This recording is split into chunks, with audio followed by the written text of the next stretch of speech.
Red Notice, a true story of high finance, murder, and one man's fight for justice by Bill Browder. It was by complete coincidence that I picked up Red Notice a few weeks ago, just before Russian President Vladimir Putin invoked Bill Browder's name at the Helsinki summit. Putin offered to allow U.S. investigators to interview 12 Russians indicted by the Mueller investigation in exchange for giving Russia access to Browder. That Browder is now a UK citizen seemed to affect Putin's request very little. Truth be told, I have never had a book recommended to me so many times by such a politically diverse group, from an old friend back home in the solidly red hinterlands of Georgia, to a new friend I met at a conference 2 years ago in Orlando, to my aunt and uncle in the solidly blue stronghold of San Francisco. But now, it's easy to see why they did. Browder's story is extremely compelling, and this book is a page-turner, one that will take a devoted reader only a few days to read at most.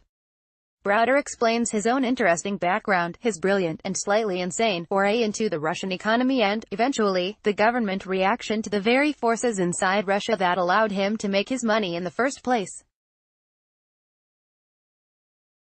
To make his fortune, Browder at times took on Russia's oligarchs, and both he and his associates paid for it. One associate, a man named Sergei Magnitsky, with his life. That name may ring a bell. The U.S. recently sanctioned Turkish officials under the Global Magnitsky Act, which allows the U.S. government to target individuals, companies or entities accused of human rights abuses. Browder's perspective is unabashedly American, and I can see why some readers with radically different political viewpoints would find a rare bit of common ground in reading his story. I must point out that there is no corresponding attempt in the book to understand why Putin or the Russian system is the way it is, but that is not the type of nuance you expect from a book like this. To understand that, you'll have to seek out a book on the history of Russia immediately after the fall of the Soviet Union and the chaos that ensued.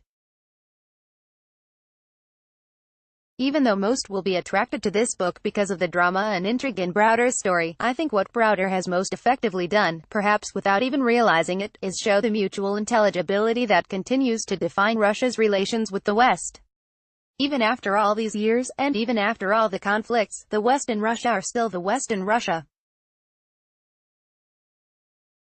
Browder is not the first to be caught in that crossfire of incomprehensibility, nor will he be the last. Bell. Shapiro, Director of Analysis German Europe by Ulrich Beck. It seems most journalists and political scientists take for granted these days that Germany is the leader of Europe.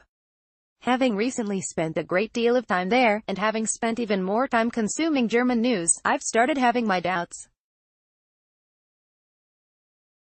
Without getting into the Byzantine structure of the European Union, the voting system is such that it's impossible for anyone, even the most populous and wealthiest member, to unilaterally dictate outcomes.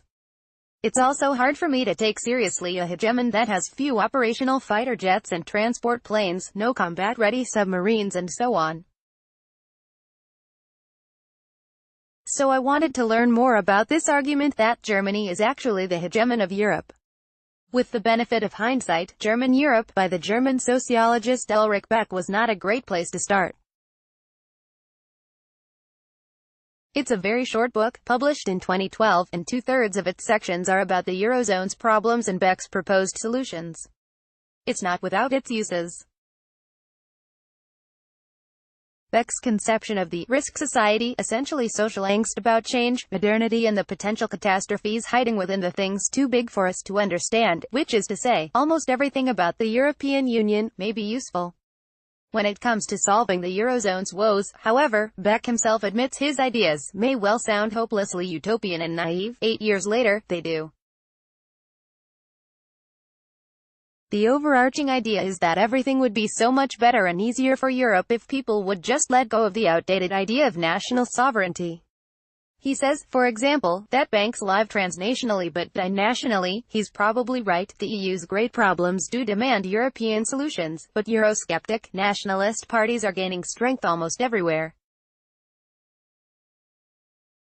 It's just not a feasible solution right now.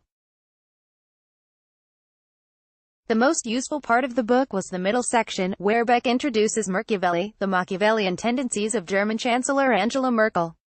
This is, on the human level, how Germany expanded its power during the Eurozone crisis. The most interesting point of comparison was how Merkel weaponized, and continues to weaponize, hesitation. When desperate Eurozone members were staring down the barrel of untold horrors, the Chancellor sat silent or gave ambiguous answers about Germany's willingness to rescue them. She actually inspired the creation of a new German verb, Merkel, meaning to make no decisions or do nothing. The result was that Germany was able to attach devastating conditions to its aid when it finally came. Careful writers, Beck included, have noted that this was not part of an effort to create a Fourth Reich. Rather, consider whether you would lend money unconditionally to someone you believed, fairly or not, Beck emphatically says not had behaved irresponsibly. This is a convincing argument about German domination, but it's also one bound up tightly with the Eurozone crisis, which is, if not behind us, at least in hibernation. Moreover, if the source of German power is its economy, we should consider what happens to that power when the reckoning that GPF has forecast comes. Lastly, though the European Union has been an economic bloc first and foremost, it's apparent that its future will be increasingly concerned with defense. Germany can hardly muster the will to hit its NATO defense spending target. Nearly every political party opposes reintroducing conscription into the armed forces. And though a few political scientists have dared propose that German society have a debate about developing its own nuclear weapons, the vast majority of the conversation has been about ways to ensure Germany's place under the Franco-British nuclear umbrella. As Europe inevitably takes more responsibility for its own defense, it's hard to see how its semi-hegemon doesn't get left behind. Ryan Bridges, editor.